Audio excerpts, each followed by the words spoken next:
इस कार्यक्रम के पुण्यार्चक हैं स्वर्गीय श्री माणिकचंद जी बाजे एवं धर्म पत्नी श्रीमती मोहिनी देवी, कुचामन सिटी, अहमदाबाद की स्मृति में। पुत्र एवं पुत्रवधू श्री पारस जैन बज, श्रीमती कुसुम जैन बज, श्री प्रतीक जैन, श्रीमती श्वेता जैन, पौत्री सनाया, पौत्र कयान, श्री पराग जैन, श्रीमती मेघा जैन, पौत्र आरव, रिद्यान एवं समस्त बज परिवार, अहमदाबाद।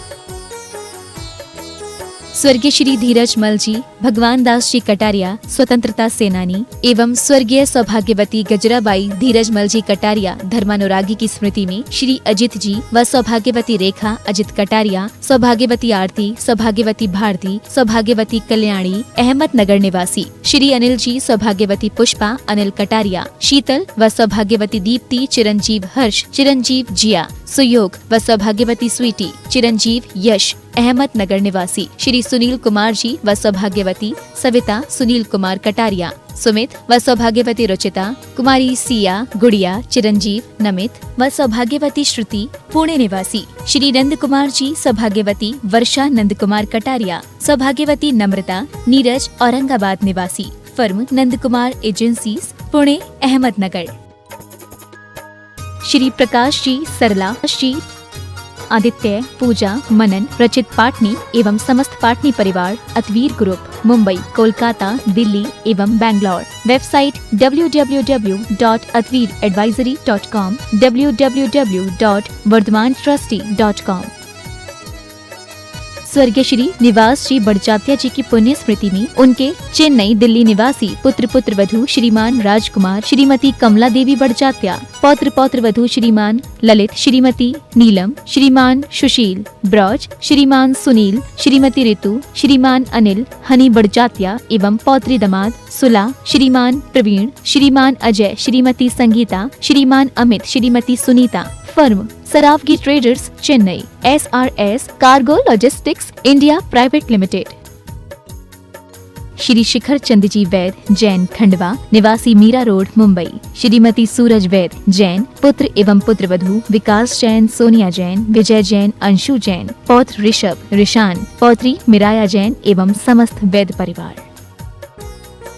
श्री चंदर सेन, विनोद कुमार जैन, रामपुर वाले, VKJ projects private limited, Dehradun. श्रीमान अजीत, श्रीमती नीलम पाटनी, मणिपुर, इम्फाल, पुत्र पुत्रवधू श्रीमान अनिल, श्रीमती नीतिका, पौत्र महक मंत, वेदिका, गुवाहाटी, पुत्र पुत्रवधू श्रीमान अजय, श्रीमती निकिता, पौत्री टियारा, हुनर, दिल्ली, पुत्री Anu, Vineet, Disha, Nitya. Firm AN steel. Shrimati Kamlabai Thole, Shri Kailash Chandra ji, Sudha Thole, Prakash Chandra ji, Saroj Thole, Shri Munish, Shrimati Shobhana Thole, Kopargaon, Maharashtra. Shri Suresh ji, Shrimati Rani Jain, Daltonganj, Bihar. Shriman Sandeep जी, श्रीमती लीना सरावगी, कलकत्ता। श्रीमान विज्ञ जी, श्रीमती ममता पाटनी, इंदौर। श्रीमान नीरज जी, श्रीमती नेहा जैन, कलकत्ता। श्रीमान राहुल जी, श्रीमती सुरभि अग्रवाल, आगरा। डॉक्टर अभिजीत जी, श्रीमती हर्षना जैन, जबलपुर। श्रीमती यतन कुमारी, श्रीमान विशाल, मधु, दिशा, निमिषा, मयंक जैन, निवासी, आगरा। श्री संजय जी, सीमा, शैलजा, श्रेयांश, शिलोंग। राहुल जी, संयोजना, आर्यन, आगम छाबड़ा, सूरत। श्री सुरेश अजमेरा, श्रीमती विनोद अजमेरा, दिल्ली। श्री नितिन अजमेरा, श्रीमती शेफाली अजमेरा, गौरव अजमेरा, न्यूयॉर्क। श्रीमती सरोज, श्री सुनील, आशिका, प्रतीक जैन, अंकित एवं Khushboo Pataudi. Firm Saroj roofing private limited, Cochin.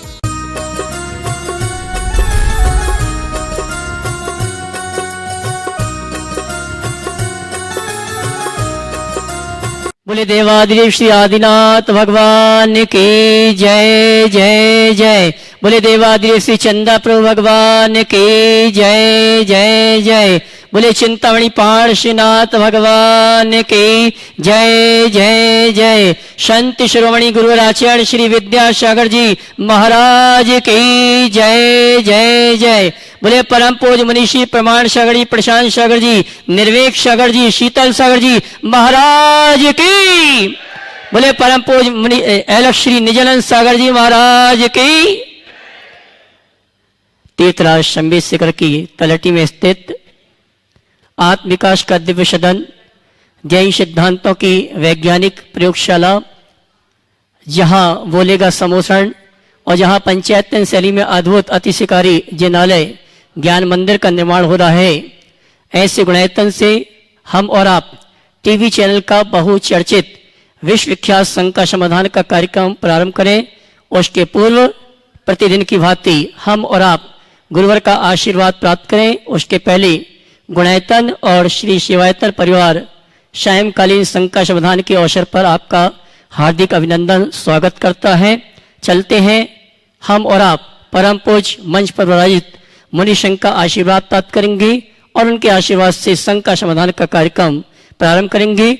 जो भी पारस चैनल, प्रमाणिक ऐप के माध्यम से जिस कार्यक्रम को देख और सुन रहे हैं, उन सभी की ओर से और पूरे भारतवर्ष से जो श्रावक श्राविका यहाँ पर उपस्थित हैं, उन सभी की ओर से परम पूज्य मुनिवर के श्री चरणों में नमन करते हुए आशीर्वाद प्राप्त करेंगे और निवेदन करेंगे शंका समाधान के कार्यक्रम के लिए दोनों हाथ जोड़ लें। बोलेंगे हे मुनिवर नमोस्तु, हे गुरुवर नमोस्तु, हे मुनिवर नमोस्तु।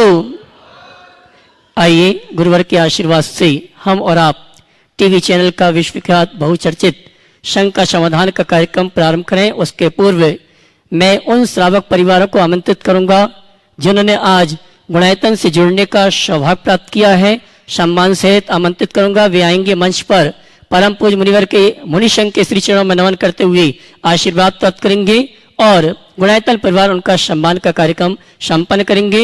आज गुणायतन से सूत्रधार के रूप में जुड़ने का सौभाग्य जिन्होंने प्राप्त किया है, श्रीमान विष्णु जी पूजा जी जैन मेरठ हमारे बीच उपस्थित हैं। वे आएंगे परम पूज्य मुनिवर के श्री चरणों में नमन करते हुए गुरु वंदना का सौभाग्य प्राप्त करेंगे और गुणायतन परिवार की ओर से श्रीमान सुरेश जी दोत्रा रामगंज मंडी इनका सम्मान का कार्यक्रम संपन्न करेंगे। श्री विष्णु कुमार जी और पूजा जी एन मेरठ अगर उपस्थित हैं तो वे आए और हमारे गुणायतन परिवार का सम्मान स्वीकार करें।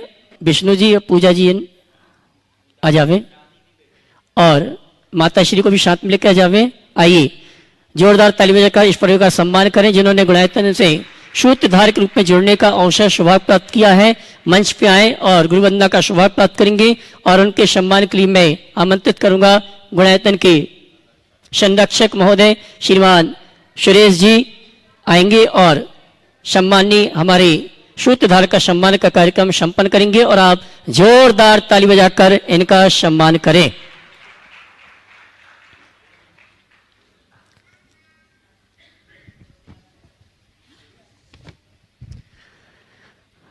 और आइए चलते हैं हम और आप शंका समाधान का कार्यक्रम प्रारंभ करें। उसके पूर्व हमारे श्रीमान विष्णु जी पूजा जी जैन मेरठ जिन्होंने सूत्रधार के रूप में गुणायतन से जुड़ने का अवसर सौभाग्य प्राप्त किया, हमारे गुणायतन के संरक्षक श्रीमान सुरेश जी उनका सम्मान का कार्यक्रम संपन्न कर रहे हैं और मैं चाहूंगा आप उनके भावों की अनुमोदना के लिए जोरदार ताली बजाकर उनका सम्मान करें। और आइए शंका समाधान के प्रथम प्रश्न के लिए मैं आमंत्रित करूंगा रूपाली जी जैन राजनांदगांव, उसके बाद तैयार रहेंगी श्रीमती रेखा जी बावरिया रामगंज मंडित राजस्थान। महाराज जी आदर्श महिला मंडल राजनांदगांव एवं राजनांदगांव में संचालित प्रमाणिक पाठशाला की सभी संचालिकाओं एवं सभी बच्चों की ओर से आपके चरणों में त्रिवार नमोस्तु नमोस्तु नमोस्तु। महाराज जी मेरा प्रश्न ये है कि वर्तमान समय में हम अपने बच्चों को अहिंसा के मायने कैसे समझाएं? बच्चों को अहिंसा का मायना कैसे समझाएं? उनको उनके हृदय की संवेदनशीलता जगाकर अहिंसा का अर्थ समझाएं। उन बच्चों से कहे कि हमें एक तिनका चुभता है, तकलीफ होती है, सुई गड़ती है, तकलीफ होती है, क्योंकि हमारे अंदर प्राण है।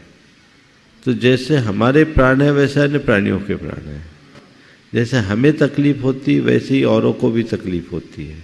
बचपन से हमें बच्चों को ये समझाना चाहिए कि इस धरती पर हर देहधारी जीवात्मा है, उसमें वैसे ही प्राण है जैसे हमारे प्राण हैं।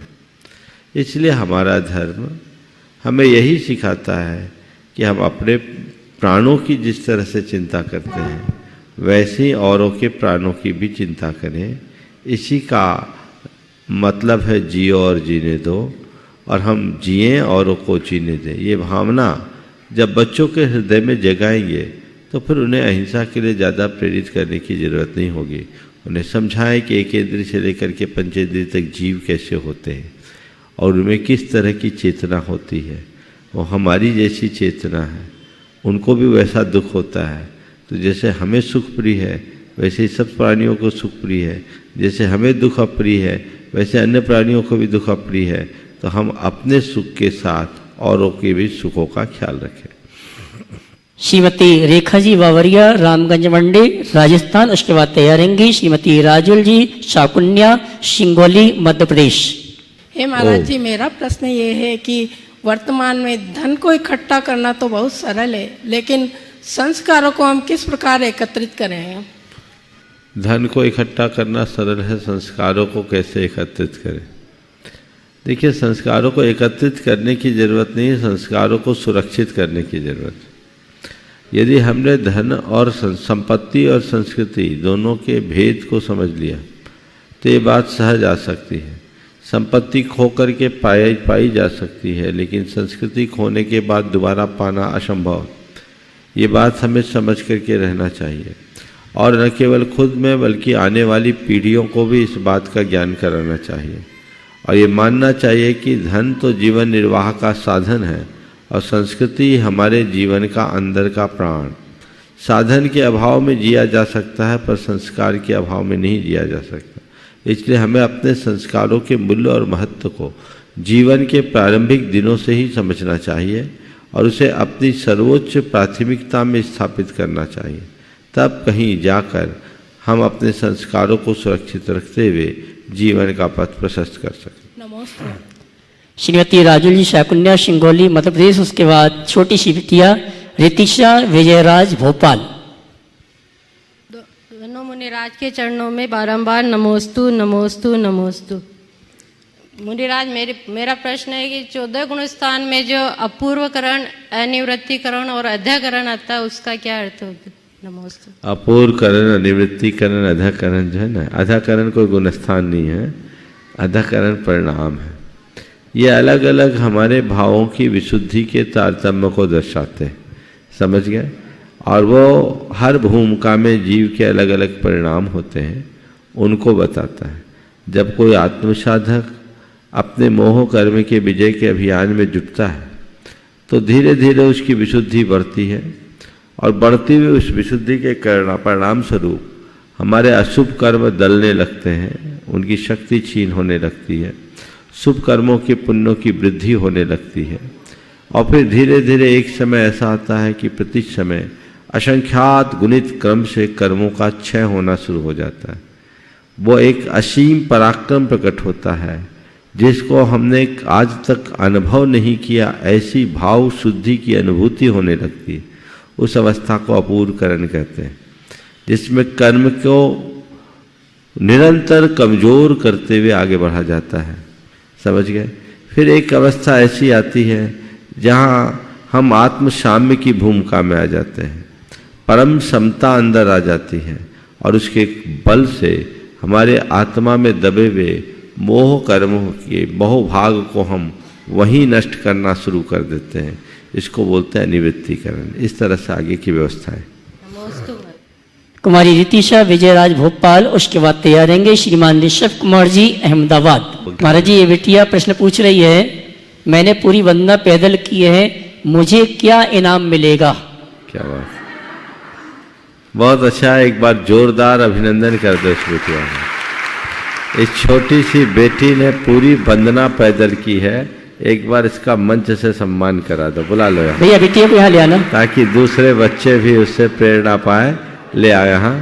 सुरेश जी, आ जाओ आप इस बेटिया को सम्मानित करने के लिए। श्रीमान सुरेश जी आ जावे, दोतड़ा वाले, सम्मान करने के लिए। जोरदार एक बार ताली तो हो जाए इस बेटिया के लिए।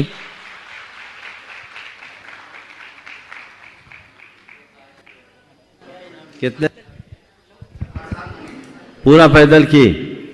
पूरा, वाह, इधर आओ जाओ। बहुत अच्छा, इसने बहुत साहस का परिचय दिया है। ऐसी भावना भाव कि हम वैसा करते रहेंगे। दे दो। हाँ, इस छोटी सी बिटिया ने पूरी वंदना पैदल की है और इसने प्रश्न किया था कि मुझे क्या इनाम मिलेगा। आज गुरुवार का आशीर्वाद के साथ साथ बड़ा तक परिवार के उसके सम्मान औरों को भी प्रेरणा लेनी चाहिए और इनकी माता पिता को भी सराहना करनी चाहिए कि उनने अपनी बेटी के साहस को बढ़ाया है, उसे घटने नहीं दिया। बहुत बहुत आशीर्वाद। चलिए, श्रीमान ऋषभ कुमार जी जैन अहमदाबाद, उसके बाद तैयार रहेंगे हमारे चंद्रगिरी तीर्थ क्षेत्र कमेटी के प्रमुख डोंगरगढ़ से श्रीमान सुधीर जी छुई खदान। नमोस्तु महाराज जी, नमोस्तु महाराज जी, नमोस्तु महाराज जी। महाराज जी, मेरी ये शंका है कि कोई ऐसी जगह हो सकती है कि जहां अप्रिय घटना ऑटोमेटिक हो जाए। जैसे गाड़ी लेके निकल रहे तो गाड़ी चल रही है और ऑटोमेटिक ए डिवाइडर में भिड़ जाए, ऐसा हो सकता है? सुनने में आया, कई जगह के बारे में कहते हैं, उस जगह को लोग डेंजर जोन बना देते हैं। मुख्य मार्गों में, राजमार्गों में भी कई ऐसे स्थल लोग बोलते हैं कि ये जगह ऐसी है, अगर गाड़ी धीमी ना करो तो एक्सीडेंट हो जाता है। कई जगह लोगों ने मंदिर बना दिए।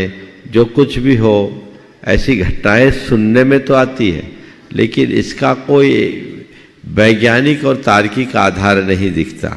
फिर भी मेरी सलाह है कि ऐसी जगह में अगर हम थोड़ा अतिरिक्त सावधानी रखें तो क्या बुराई है, रखना ही चाहिए। हमारा लक्ष्य अपनी यात्रा को बिल्कुल सुरक्षित पूरी करने का होना चाहिए। नमोस्तु महाराज जी, नमोस्तु महाराज। श्रीमान सुधीर जी जैन श्रीखदान चंद्रगिरी तीर्थ क्षेत्र कमेटी के प्रमुख और इसके बाद तैयार रहेंगे अनिल जी जैन इंजीनियर अशोक नगर। नमोस्तु महाराज जी, नमोस्तु नमोस्तु। महाराज जी, जैसे कि आचार्य श्री की एक शिक्षा योजना प्रतिभा स्थली सभी जगह है, वो विश्व वंदनीय है, आप भी विश्व वंदनीय हैं। गुरुदेव, मैं आपसे एक प्रश्न ये करना चाहता हूं। आप आदिवासी क्षेत्र में अपनी बहुत ही समय यहाँ बिताए हैं, क्या आदिवासी क्षेत्र में आप एक प्रतिभा स्थली की योजना आपका है क्या? मेरी कोई योजना नहीं, गुरुदेव का जो आशीर्वाद वही योजना। जिस दिन गुरुदेव का ऐसा आशीर्वाद होगा उसी दिन यहाँ वह कार्य भी हो जाएगा। और भावना जरूर भानी चाहिए, मैं भी ये भावना भाता हूँ कि ऐसे शाश्वत सिद्ध क्षेत्र में इस तरह का उपक्रम होना चाहिए। श्रीमान अनिल कुमार जैन इंजीनियर अशोक नगर अपने सभी साथियों के साथ, और उसके बाद अगली शंका के लिए तैयार रहेंगे श्रीमान सुरेश चंद्र जी जैन बावड़िया दोतरावाली गुणैतन संरक्षक रामगंज मंडी। नमोस्तु गुरुजर। गुरुवर, मेरा प्रश्न है, अनायतन, सिद्धायतन और गुणायतन में क्या अंतर है, या क्या है ये तीनों में क्या अंतर है? थोड़ा सा। अनायतन, सिद्धायतन, गुणायतन में अंतर पूछा। पहले आयतन का अर्थ बता दूं तो सब अनायतन, अनायतन। सुनो तो, आयतन का अर्थ बता दूं तो सबका अर्थ लग जाएगा। आयतन का मतलब क्या होता है? जो आश्रय के योग्य है, या घर है, या भंडार है। समझ गए? जहाँ सिद्धों का आश्रय है, सिद्धों का निवास है, सिद्धों का घर, उसको बोलते सिद्धायतन। जहाँ गुणों का आश्रय है, गुणों का निवास है, गुणों का घर है, उसका नाम गुणायतन। और जहाँ किसी का घर नहीं है उसका नाम अनायतन। समझ गए? चलिए, नमोस्तु महाराज। अगले प्रश्न के लिए सुरेश श्रीमान सुरेश जी तैयार हैं, उसके बाद तैयार रहेंगी श्रीमती इंदिरा जी गोधा कोटा। इधर भराउत होता खाली, भरते भरते हो काली, सुधा मिटे नैवेद्य चढ़ाऊं, प्रभु पद आगे भर थाली। महाराज जी, इधर भरना उधर वापिस खाली हो जाना और बार बार भरकर भी खाली हो जाना और सुधा का मिटने से क्या तात्पर्य है? इधर भरे उधर खाली, ये रोज का अनुभव है कि नहीं? बोलो। बिल्कुल है। रोज भाली भरते हो, रोज खाली करते हो, है ना? ये संसार है जहां हमारी तृष्णा कभी नष्ट नहीं होती। इस अबुझ तृष्णा में हर संसारी प्राणी यूं ही भटकते रहता है। हमारी एक इच्छा पूरी होती है, उसका स्थान दूसरी अनंत इच्छाएं ले लेती। जिसे इस सत्य का बोध होता है वही अपने इस आपाधापी से अपने आप को मुक्त कर सकता है। रोज भरा रोज खाली। और अगर अपने खुद के अनुभव को देखो तो सवेरे खाली करते हो तभी भर पाते हो, है ना। हाँ, अगर खाली नहीं करो तो भर भी नहीं पाओगे। तो इस समय दूसरी तरफ भी ले जाना चाहता हूँ। इधर भरा उधर खाली, ये हमारी मन की परिणति तो है ही। और ये मान करके चलो कि अपने आप को स्वस्थ बनाए रखना चाहते हो तो केवल भरने की जगह खाली करने का भी ध्यान रखो, ताकि जीवन में संतुलन बना रहे। मात्र भरोगे, खाली नहीं होगी तो फिर तबाह हो जाओगे। एक दिन खाली नहीं होता तो मन कैसा बेहाल हो जाता है ना। इसलिए भरो तो पहले खाली भी करो। श्रीमती इंदिरा जी गोधा कोटा, उसके बाद तैयार रहेंगे सूत्रधार गुणायतन परिवार के श्रीमान विष्णु जी पूजा जैन मेरठ। नमोस्तु महाराज जी, नमोस्तु महाराज जी, नमोस्तु महाराज। मेरा प्रश्न ये है कि मन और घर कितने ही बड़े हों यह महत्वपूर्ण नहीं, लेकिन मन और घर में आपके अपने कितने हैं यह महत्वपूर्ण है। तो हम अपने किस प्रकार समझे? मन और घर कितने बड़े हैं यह महत्वपूर्ण नहीं, मन और घर में अपने कितने हैं ये महत्वपूर्ण है। जिनका भी ये वाक्य है बहुत बोधपूर्ण वाक्य है और हमें इसे सीख लेना चाहिए। अपने घर में अपनत्व को बढ़ाने का प्रयास करना चाहिए। किसी भी घर की सुंदरता और भव्यता का आधार उसकी साज सज्जा या आकार नहीं है, उसकी आंतरिक भित्ति उस परिवार में रहने वाले लोगों के आपसी संबंध और सरोकार है। जब हमारे संबंध अच्छे होते हैं, सरोकार अच्छे होते हैं तो परस्पर सौहार्द बढ़ता है, अपनत्व बढ़ता है, प्रेम बढ़ता है, आत्मीयता बढ़ती है। हमें उसे बढ़ाने की कोशिश करनी चाहिए। वो बढ़े तभी हम अपने घर को एक अच्छा घर कह सकेंगे।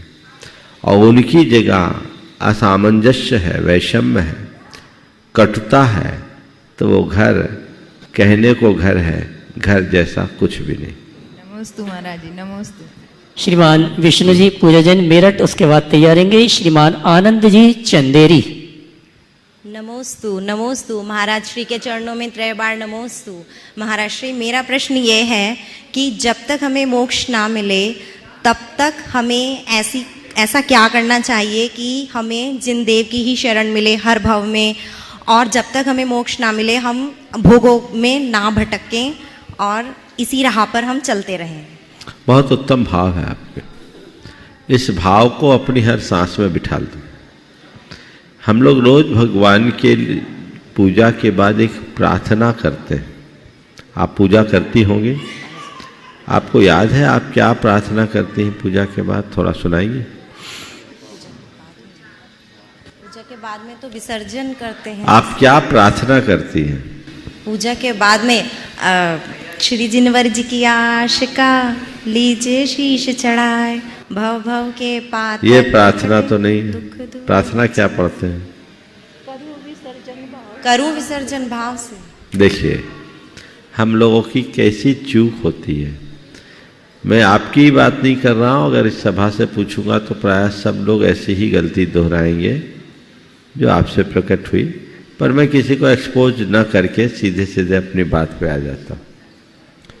पूजा के बाद हम लोग पूरी पूजा का सार जो है ना वो प्रकट करते हैं, पर उस समय इतनी जल्दी में होते हैं कि सब कुछ यांत्रिक हो जाता है। शांति पाठ के बाद हम इष्ट प्रार्थना करते हैं।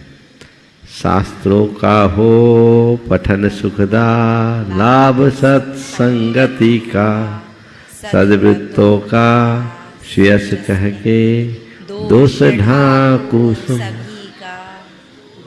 और बोलूं प्यारे वचन हित के, आपका रूप ध्याऊं, तोलो सेऊं चरण जिनके, मोक्ष जो लो न पाओ। जब ये पंक्तियां दोहराती हैं तो ये ख्याल आता है भगवान जब तक मुझे मोक्ष न मिले तब तक आपके चरणों की सेवा करती रहूं। हाँ जी, आता है।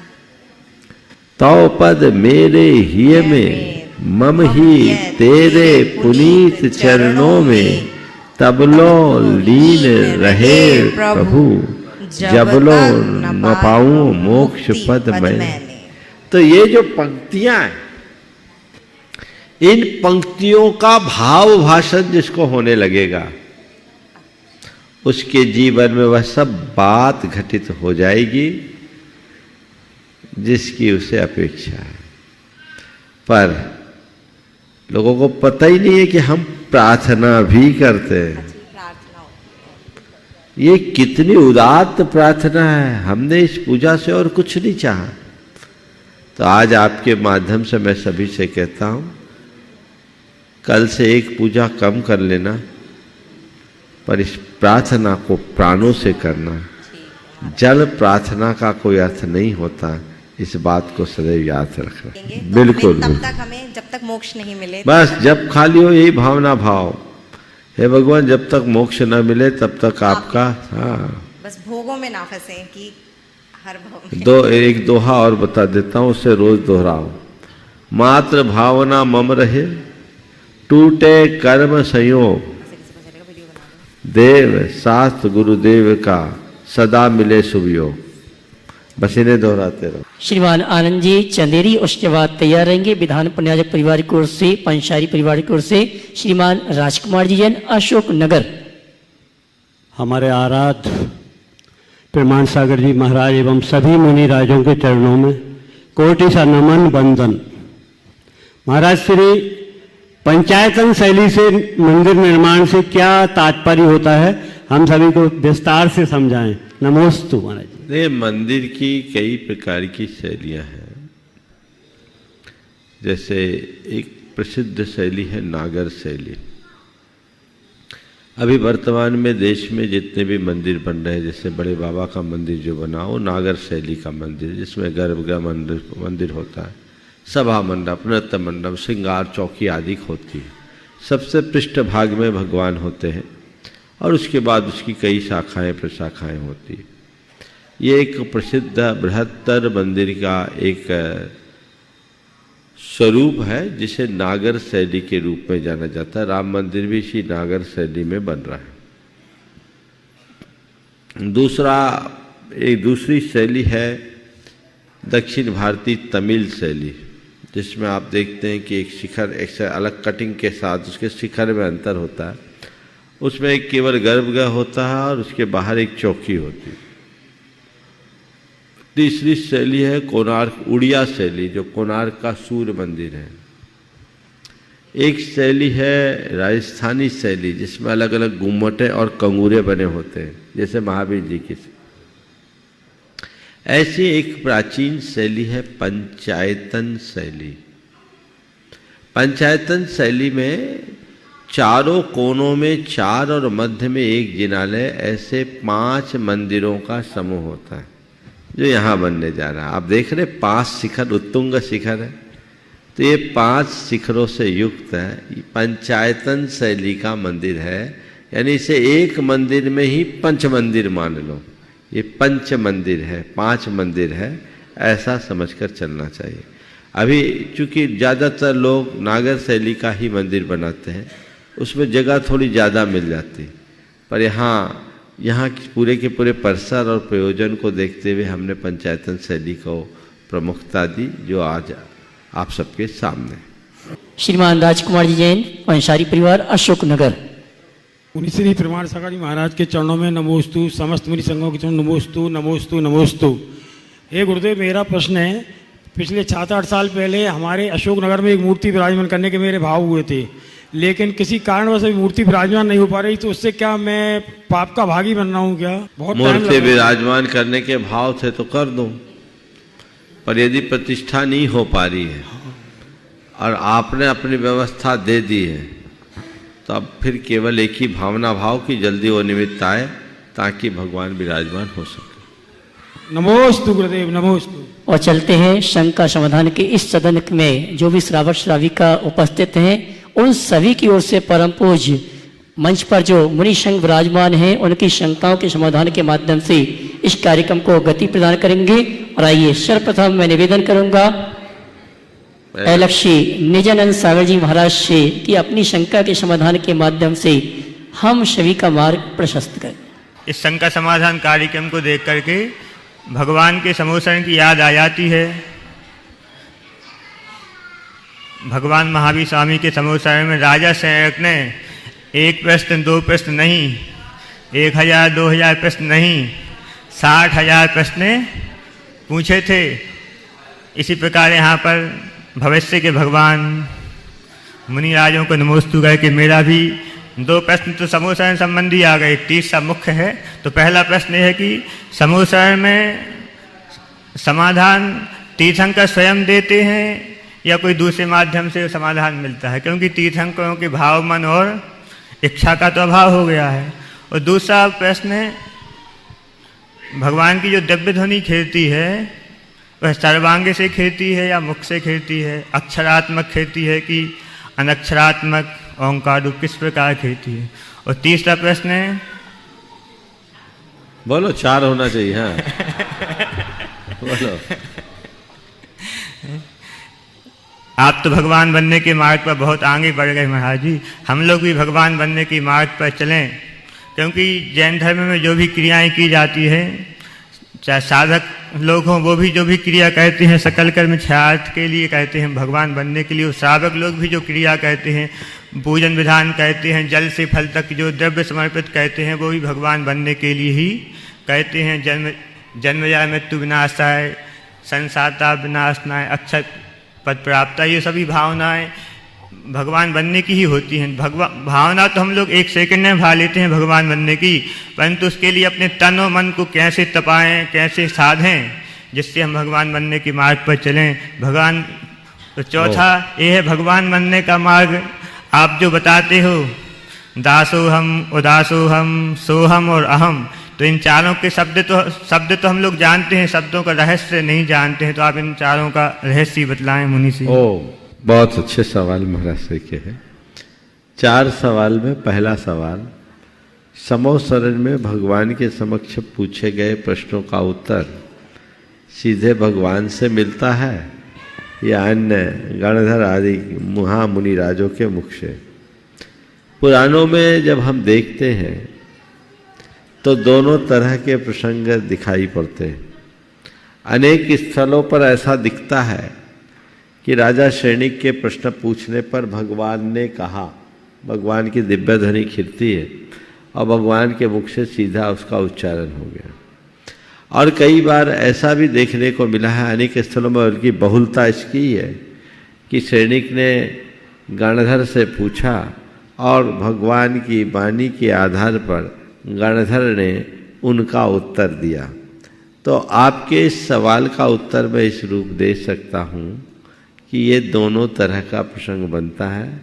सामने वाले का प्रबल पुण्योदय हो तो भगवान के मुख से निकल जाए, और नहीं हो तो गणधर परमात्मा तो वहाँ है ही जो हमें हमारा मार्गदर्शन देकर हमारे मन की प्यास को बुझाते हैं। दूसरा सवाल, उनकी वाणी उनके मुख से खिलती कि सर्वांग से खिलती, वो अक्षरात्मक होती कि निरक्षरात्मक। इसके संदर्भ में आचार्य कुंदकुंद की बात जब हम करते हैं तो उनके अनुसार उन्होंने लिखा है, तस् मुहग्गद वैनम, भगवान के मुख से उनके वचन उच्चारित होते हैं, लेकिन मुख से उच्चारित होने के बाद भी तालु, कंठ, दंत और ओष्ठ आदि का स्पंदन नहीं होता, उनका प्रयोग नहीं होता। तो इसलिए मुख से निकलता है पर वह ध्वन्यात्मक होता है, शब्दात्मक नहीं होता। कई स्थानों पर सर्वांग से भी दिव्य ध्वनि के खिलने का विधान देखने को मिलता है, इसलिए इसमें भी दोनों तरह का कथन दिखाई पड़ता है। तीसरा जो आपने इसी में जुड़ा हुआ पूरक प्रश्न है कि उनके वाणी अक्षरात्मक होती है निरक्षरात्मक। हम लोगों को प्रायः यही कहा जाता है कि भगवान की वाणी निरक्षरात्मक होती है, पर आचार्य वीरसेन महाराज ने धवला जी में इस बात को बहुत स्पष्ट किया और उन्होंने कहा है कि भगवान की वाणी 7 पद आदि अनेक पदों से युक्त होती है, जो इस बात को प्रकट करती है कि उनकी वाणी अक्षर संपन्न होती है।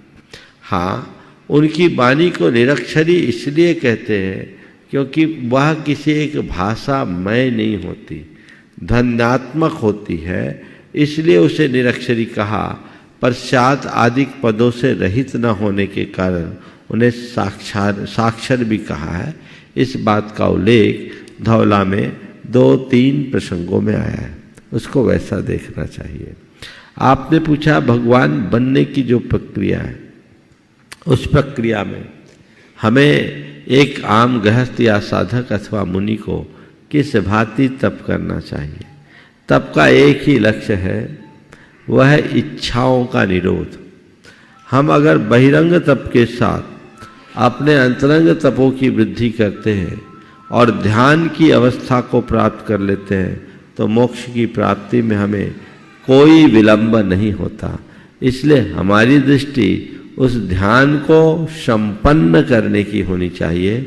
मोक्षोपलब्धि का ही एक रास्ता है और जब तक हम उस ध्यान तक नहीं पहुंच पाए तब तक शुद्धात्मा की भावना भानी चाहिए। ध्यान ही मोक्ष का मूल आधार है। जो भी मुक्ति को पाए हैं वो परम तपरूप जो ध्यान है उसके ही बल पर पाए हैं। हम जब उस ध्यान को साधेंगे तभी मोक्ष के अधिकारी बन सकेंगे। और आखिरी में आपने जो कहा कि दासोहम उदासोहम सोहम फिर अहम, इस परिणति को हम कैसे प्राप्त करें। गुरुदेव का ये बड़ा सुंदर सूत्र वाक्य है कि तुम अपना कल्याण करना चाहते हो तो पहले भगवान के दास बनो, उनकी शरण में आओ, उनकी संगति में शरणार्थी बनकर जाओ। उनकी शरण में आने के उपरांत अपना सब कुछ अर्पित करो। जैसे जैसे भगवान की शरण में आते हैं हमारे अंदर संस्कार से उदासीनता बढ़ने लगती है, तो उदासो हम, अब भोगों की चाह मेरे मन में शेष नहीं रही, ये उदासीनता का द्योतक है। फिर धीरे धीरे सोहम, प्रभु अब आपकी शरण में आने के बाद तो मुझे ऐसा प्रतीत होने लगा कि आप में और मुझ में कोई अंतर ही नहीं है। जैसे आप हो वैसे ही मैं हूँ, मुझ में और आप में कोई मौलिक अंतर नहीं। इस प्रतीति का नाम है सोहम। और जब ध्यान में डूबते हैं तो द्वैत भी समाप्त हो जाता है, अद्वैत प्रकट होता है। प्रभु अब मुझ में और आप में का भेद खत्म हो गया, मैं ही भगवान हो गया हूँ, आप और मैं दोनों मिलकर एक मेक हो गए। इस अहम की प्रतीति ही चरम अवस्था है। तो गुरुदेव का ये वाक्य बहुत ही प्रेरणाप्रद है। दासोहम उदासोहम सोहम फिर अहम, भक्त से भगवान बनने की यही प्रक्रिया है। और आइए शंका समाधान के इस सदन की ओर से निवेदन है परम पूज्य मुनिवर शीतल सागर जी महाराज से कि अपनी शंका के समाधान, शंका के माध्यम से हम सभी को परम पूज्य मुनिवर के मुख से ऐसा उत्तर मिले कि हम भी भगवान बनने के मार्ग में अग्रसर हो सकें। पद्म पुराण ग्रंथ में एक प्रसंग आया, राम और सीता जी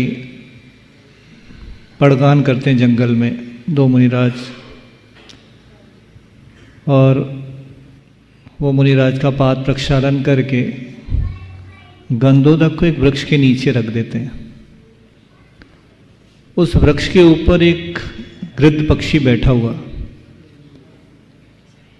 और उसको ये घटना देख के जाति स्मरण हो जाता है।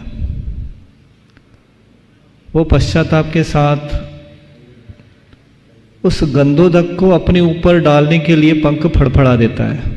तो जहाँ गंधोदक जैसे ही उनके शरीर पर लगता है जटायु के, वो पूरा स्वर्णमय हो जाता है, सोने का हो जाता है। प्रश्न ये है कि राम और सीता जी का माथा जहाँ उन्हें गंधोदक लगाया था वो स्वर्ण का क्यों नहीं हुआ? और जटायु का पूरा शरीर स्वर्ण का हो गया, तो अनुमोदना ज़्यादा फल दे सकती है क्या कृत से भी? बहुत बहुत अच्छा सवाल, एक अलग एंगल से आपने उपस्थित किया। अभी तक इस उदाहरण को दान की अनुमोदना के पुण्य की सराहना के रूप में प्रकट की जाती है। आज आपने जिस अर्थ में सवाल उठाया है, वहाँ दाता के भाव की प्रमुखता को आपने उपस्थित किया। बिल्कुल ये सही है, जिस जटायु पक्षी की बात है, जिसका पंख स्वर्णमय हो गया उसके भक्ति के प्रताप से और मुनिराज के उस गंधोदक के प्रताप से। सवाल बहुत अच्छा किया है कि जटायु का पंख तो स्वर्णिम हो गया, पर उससे पूर्व जिसे माथे पर लगाया गया वो स्वर्णमय क्यों नहीं हुआ? इसके उत्तर में एक वाक्य में केवल इतना ही कहूँगा, जो पहले से ही दैदीप्यमान सोना है वो और सोना क्या होगा। जटायु का पंख स्वर्णिम हुआ ये तो फिर भी अच्छा लगता है, पहले से चमक रहे थे वो लगेंगे तो कुछ पता भी नहीं लगेगा। ये तो अपना जीवन रत्नमय बना दिए। इनके हृदय में एक श्रद्धा थी देव गुरु शास्त्र के प्रति। इनने अपने कर्तव्य का पालन किया, दान दिया, और उस दान संबंधित पुण्य का उनने साथ से बंध भी किया। लेकिन वो जो पक्षी था जिसके पास न तो कोई सामर्थ्य थी, न भावना थी, न अन्य कोई अनुकूलता, बस पूर्व जन्म की स्मृति हो आने के कारण वो भाव जगा और उसने अपने पंख फड़फड़ा के भक्ति बस अपने हृदय में लगाया, और उसके पंख में जितने गंधोदक लगे उसके पंख स्वर्णमय हो गए। तो एक अपात्र के भीतर जब पात्रता प्रकट होती है तो मैं समझता हूँ लोहा सोना बन जाता है, और जो पहले से ही पात्र है उसके लिए पात्रता प्रकटाने की कोई बात ही नहीं है। उनको साथी से पुण्य का बंध हुआ, उसमें किसी भी प्रकार का संशय करने की बात नहीं है, और महाराज जी को भी नहीं है। ये तो संदेश महाराज जी देना चाह रहे हैं, तो वो कोई बात नहीं है। लेकिन इसमें विचार केवल ये करना है कि सोने को अब और क्या बनाया जाएगा, वो तो पहले से ही सोने थे। और देखिए, चलिए और आइए आप सभी की ओर से निवेदन है परम पूज्य मुनि श्री निर्वेक सागर जी महाराज जी से। नमोस्तु भगवान, पर्याप्त समय है। प्रतिदिन जब हम स्वाध्याय करते हैं तो मंगलाचरण के रूप में ओकारम बिंदु संयुक्तम नित्यम ध्यायन्ति योगिनः कामदम मोक्षदम चैव ओंकाराय नमो नमः। योगी जन इस ओम का ध्यान निरंतर करते हैं, जो मन वांछित फल को देने वाला है, मोक्ष के फल को देने वाला है। ऐसा ओमकार का महत्व सारे के सारे दर्शनों में है। तो जैन दर्शन में ओमकार का क्या महत्व है और इसका ध्यान कैसे किया जा सकता है, इस विषय में आपका मार्गदर्शन हो तो हम सभी का उद्धार हो, ऐसी भावना है। बहुत बहुत अच्छा सवाल ओंकार के संदर्भ में महाराज श्री ने पूछा है।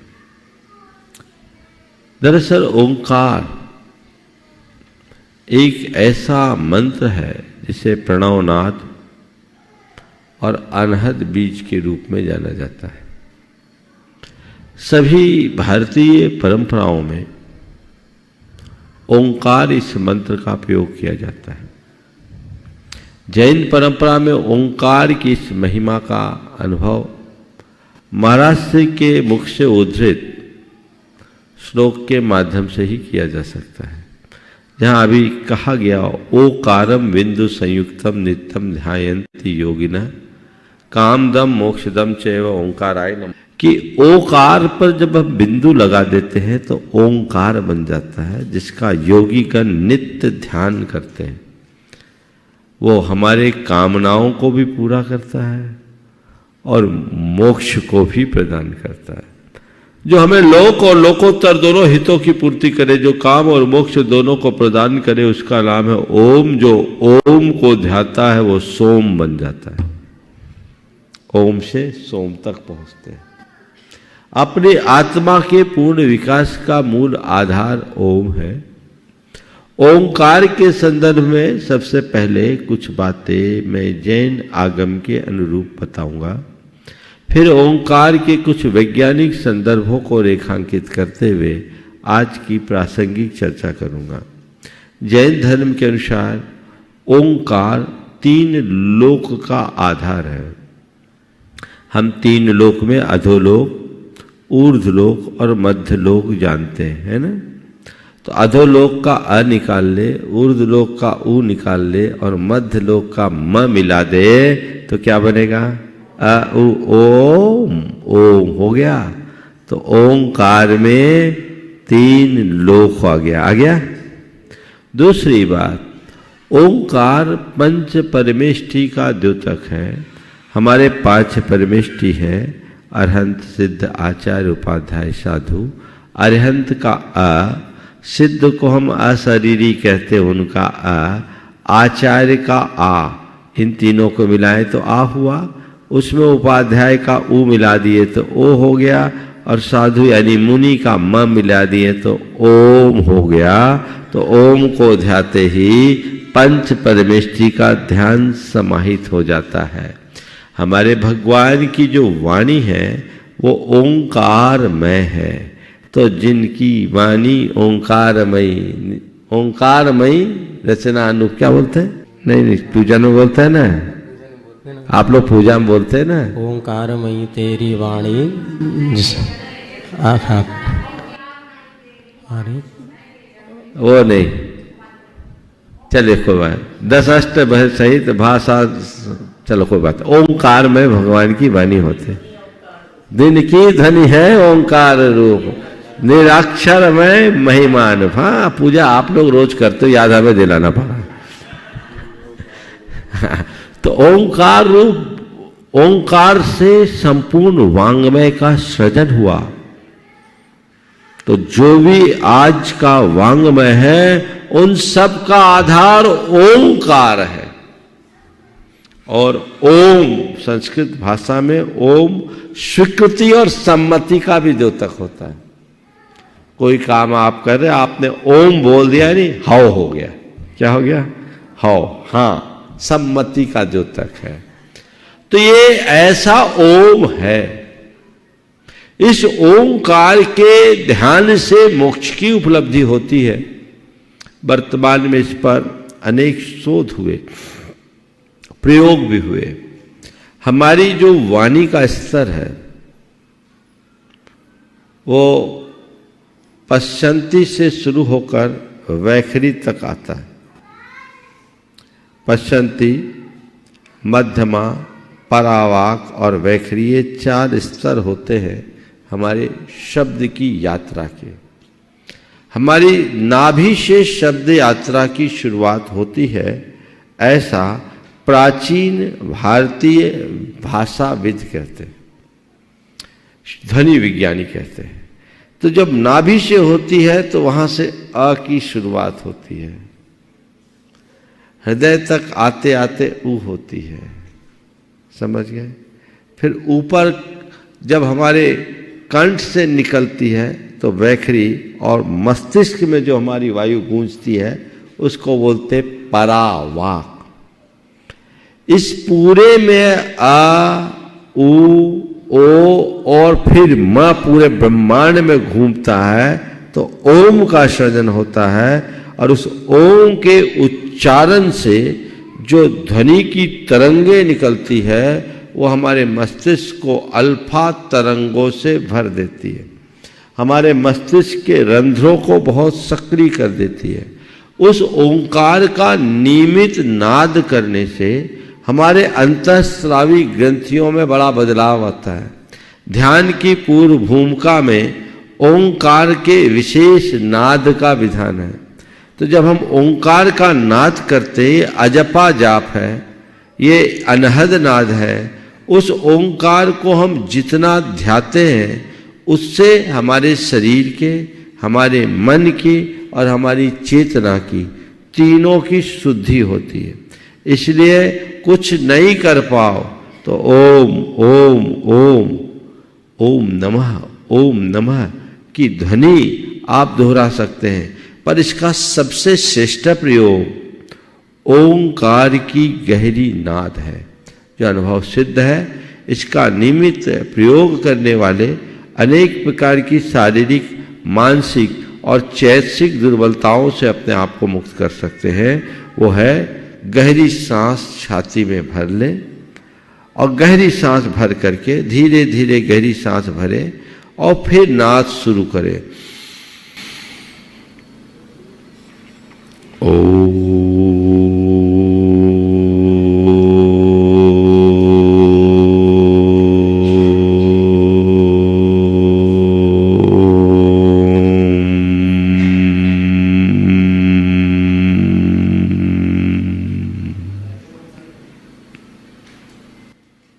इस तरीके से आप ओम का नाद कर सकते हैं।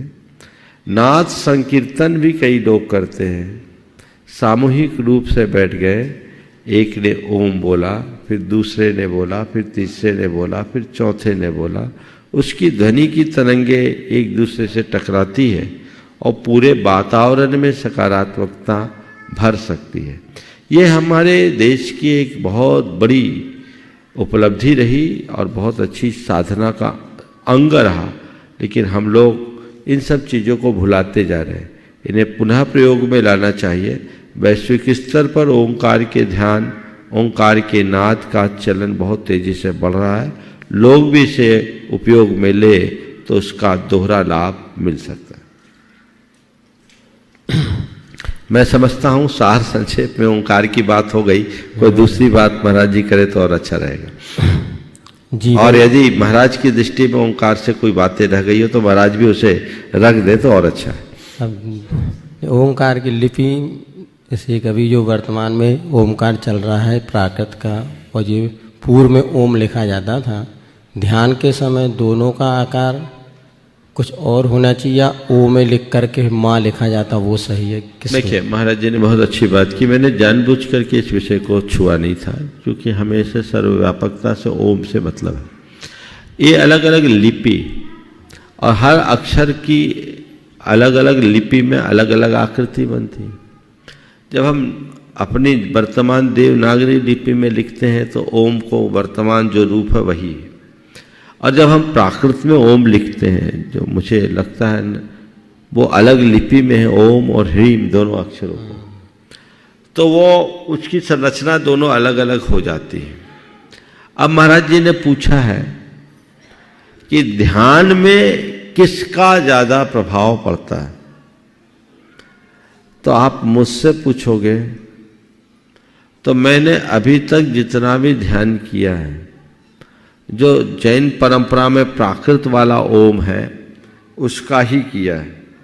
ये जो ओम है, जे लिख करके ये ओम बन गया, ये ओम है।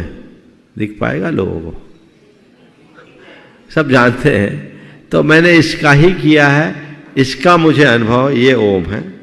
तो ये अलग अलग लिपि में अक्षर है, लेकिन इसका जो मेरा कहना है कि इसके अंकन से ज़्यादा प्रभाव इसका ध्वनि का होता है। ध्वनि की जो नाद होती है बहुत प्रभावी होती है, जो मैंने अनुभव में किया।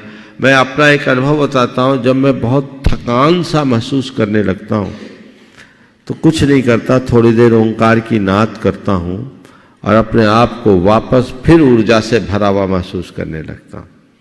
तो ये ओंकार की नाद कर सकते हैं। हर किसी का अपना अपना अनुभव हो सकता है, वो और रूपों में भी कर सकते हैं। चूँकि मेरे संस्कार में यही ज़्यादा है इसलिए मैं ये करता हूँ, पर इसका अर्थ मैं ये नहीं करता कि दूसरे वाले में असर नहीं होगा। वो लिपिगत भेद है और लिपि अलग हो सकती है, ध्वनि एक होती है। हम ध्वनि को प्रमुखता दें। हाँ, जीवन में प्रत्येक व्यक्ति सफलता चाहता है।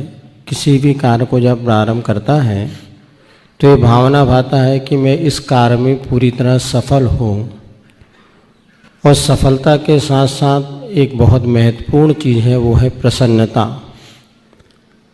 हमारा पुरुषार्थ यदि हमारी प्रसन्नता छीन ले और सफलता मिल जाए तो शायद वो कार्यकारी नहीं होगा। प्रसन्नता और सफलता, यदि कभी दोनों में से कोई एक ही वस्तु मिलने, या तो सफलता मिले या प्रसन्नता मिले, तो हमें किसका चुनाव कर लेना चाहिए?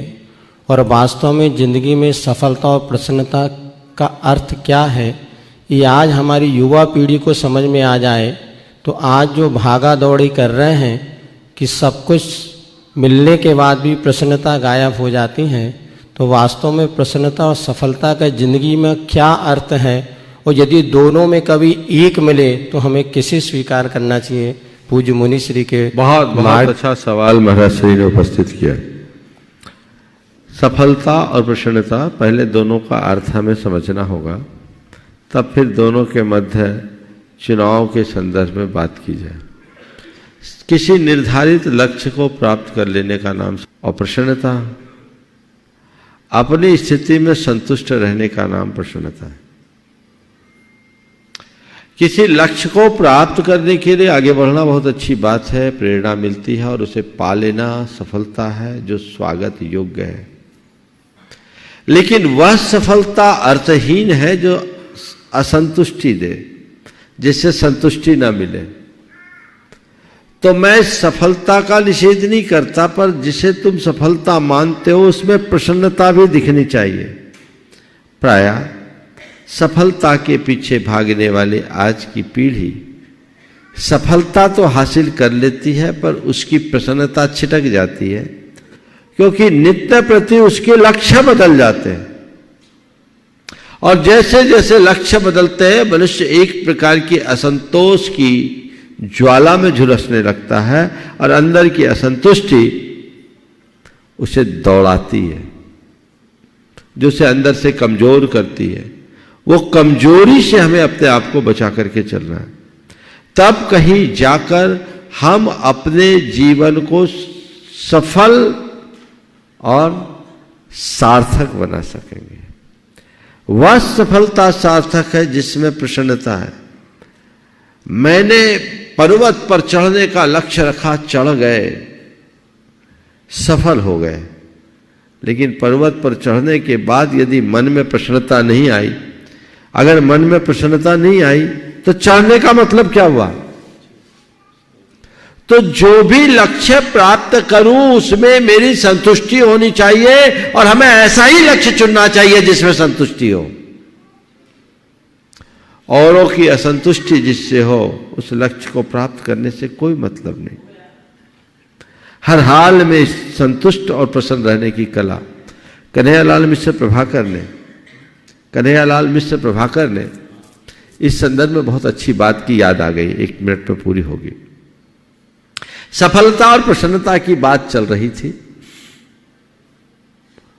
तो उन्होंने एक बहुत अच्छी वाक्य की, सच्ची सफलता वह है जिसमें प्रसन्नता है। और वो क्या है? आज लोक में सफलता किसे कहते हैं? किसी को पा लेने का नाम सफलता है, और प्रसन्नता पाने और खोने दोनों स्थिति में अपनी समानता बनाए रखने का नाम प्रसन्नता है। पाने और खोने दोनों में अपनी स्थिरता बनाए रखने का नाम प्रसन्नता है। तो वही सफलता है जिसमें हमारी प्रसन्नता टिके। उन्होंने बहुत अच्छा उदाहरण दिया कि एक मंत्री जब चुनाव लड़ा, पूरी ताकत से लड़ा और मंत्री बन गया। दोबारा चुनाव आया, पूरी ताकत झोंकी, प्रतिपक्षी भारी पड़ गए और वह हार गया। अगला दोनों चुनाव प्रचार में उसके साथ था, लेकिन जब वो विषन्न मुख बैठा था, हार के कारण उस हार को पचा नहीं पा रहा था, तो वो कवि बोल रहा है, मैंने आज एक ही नई कविता लिखी, बिल्कुल ताजी है, सुनाओ। तो सच्चे अर्थों में सफलीभूत कौन है? सफल वो नहीं जिसके साथ उपलब्धियां हैं, सफल वह है जिसके साथ संतुष्टि है। बिना संतुष्टि के हमारी सफलता अर्थहीन है। इसलिए मैं अक्सर कहता हूं, वह सफलता अर्थहीन है जो मन की प्रसन्नता को लील ले। इसलिए सफलता के साथ प्रसन्नता को लेकर के चले। बहुत बहुत प्रसंग पूरा हो गया। यहीं पर आशीर्वाद बोलिए परम पूज्य आचार्य गुरु श्री, यहीं पर विराम बोलिए परम पूज्य आचार्य गुरु श्री विद्यासागर जी महाराज की।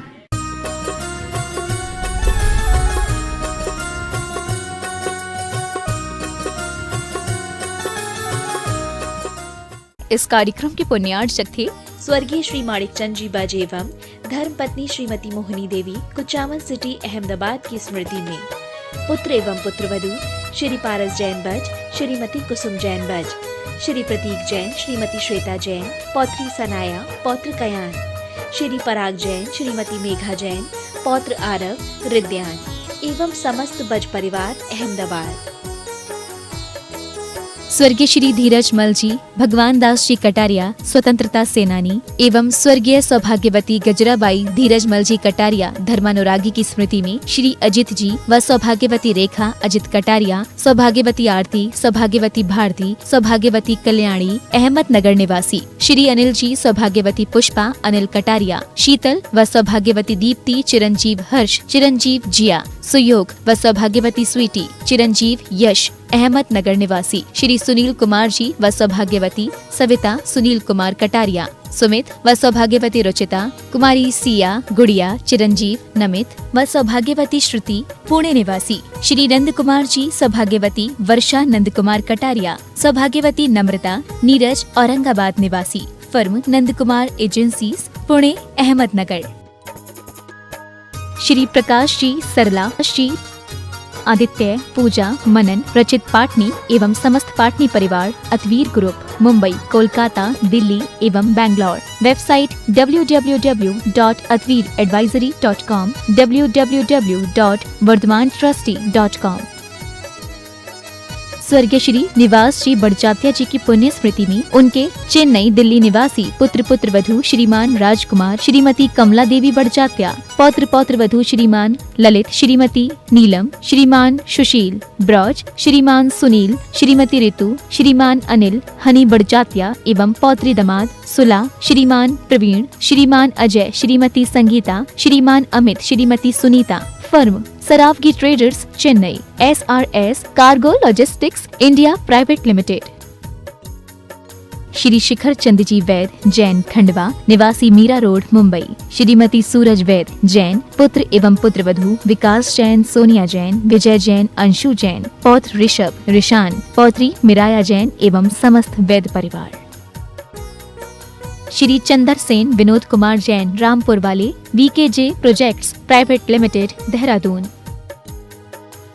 श्रीमान अजीत, श्रीमती नीलम पाटनी मणिपुर इम्फाल, पुत्र पुत्र वधू श्रीमान अनिल, श्रीमती नीतिका, पौत्र महक मंत, वेदिका गुवाहाटी, पुत्र पुत्र वधू श्रीमान अजय, श्रीमती निकिता, पौत्री टियारा हुनर दिल्ली, पुत्री Anu, Vineet, Disha, Nitya, firm AN steel.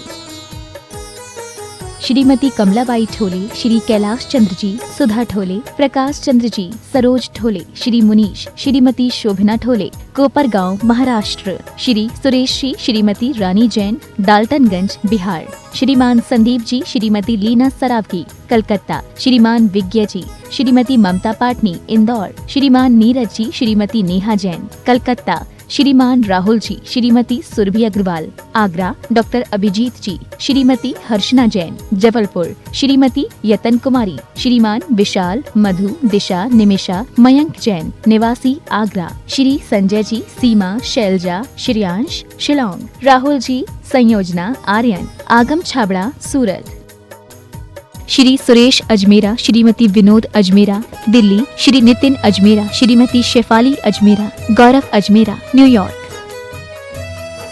Shrimati Saroj, Shri Sunil, Ashika, Prateek Jain, Ankit एवं Khushboo Pataudi, firm Saroj roofing private limited, Cochin.